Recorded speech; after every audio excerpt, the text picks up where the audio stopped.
I just want everybody to know that this is a real human being, that you took their life. You took a person's child. Tina Bryant posed a picture of her 42-year-old daughter, Evelyn Bryant.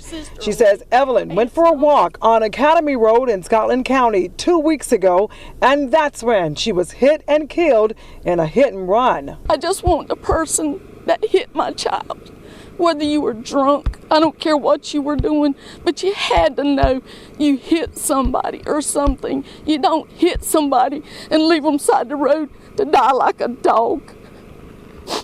You just don't. Bryant tells me she knew something bad happened after she didn't hear from her daughter for several hours.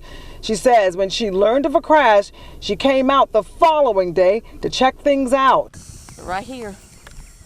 And you can still see some of the blood here. And that's when she saw something that belonged to Evelyn on the road. I found one of her arms off of her eyeglasses, and I looked to the left, and there was the other one laying in the grass, and I knew it was my child. Bryant says she then went to Highway Patrol to let them know the victim was indeed her daughter. She says at that point, she had to go to the morgue to identify her child's body. Devastating.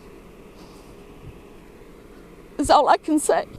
And she tells me what makes it even harder is the investigation. Troopers will only tell me it's ongoing.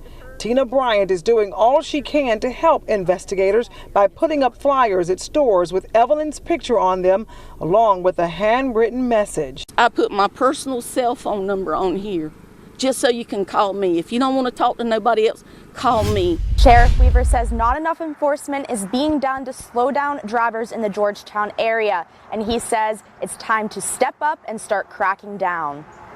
672 people have died in South Carolina this year due to vehicle crashes, according to the South Carolina Department of Public Safety. In Georgetown County, 11 people have died so far this year due to motor vehicle-related accidents.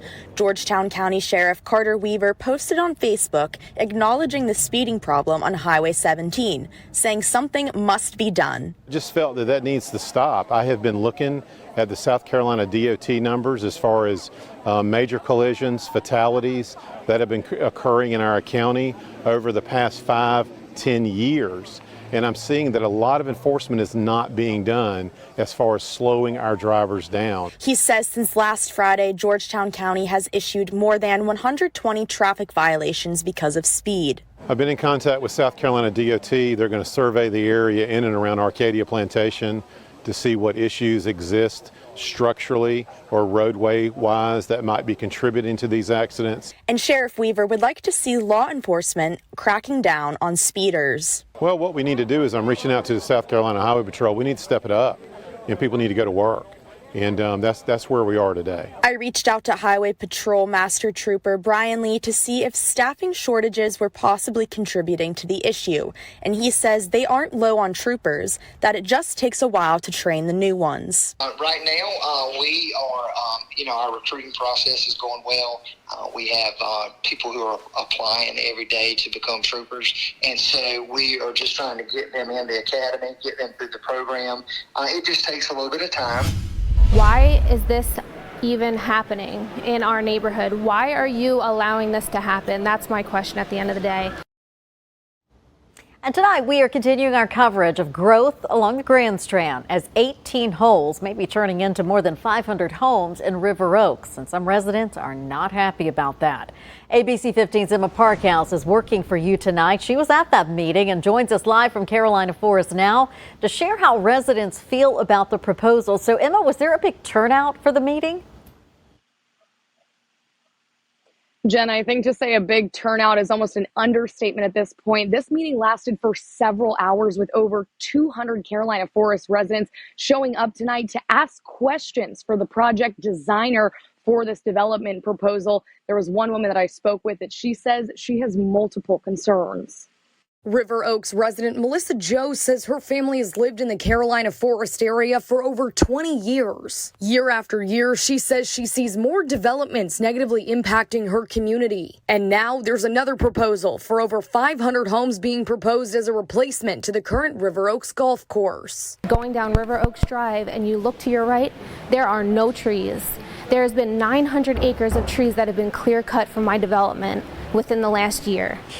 That is devastating, and I'm tired of looking at it, and I don't want to see it anymore. And I'm putting my foot down today, and we want answers. Carolina Forest wants answers. Jo says along with her concerns for lacking green spaces and increased traffic, last week her property saw over 5 inches of flooding from the rain. She says removing the golf course means they're removing the gem of Carolina Forest. If they put one shovel in the ground, that is going to affect us, each and every one of us.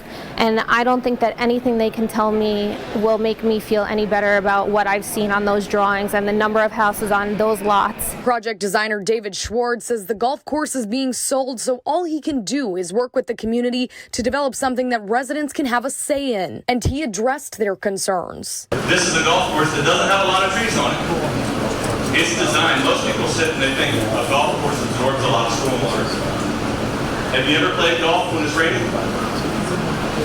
And where does the water go? Really quickly, off to the sides. Schwartz says they've designed a full stormwater system for this project, dedicated over 60 acres of green space, and have buffers for each home. If this project is accepted, before building, there will also be traffic and environmental studies done for the area. But after hearing the presentation, Jo says she's still not on board. I think that he did the best he could. To be truthful, I think it was great that he took the opportunity to come here and hear the community. We need more green spaces. We need less houses and more trees.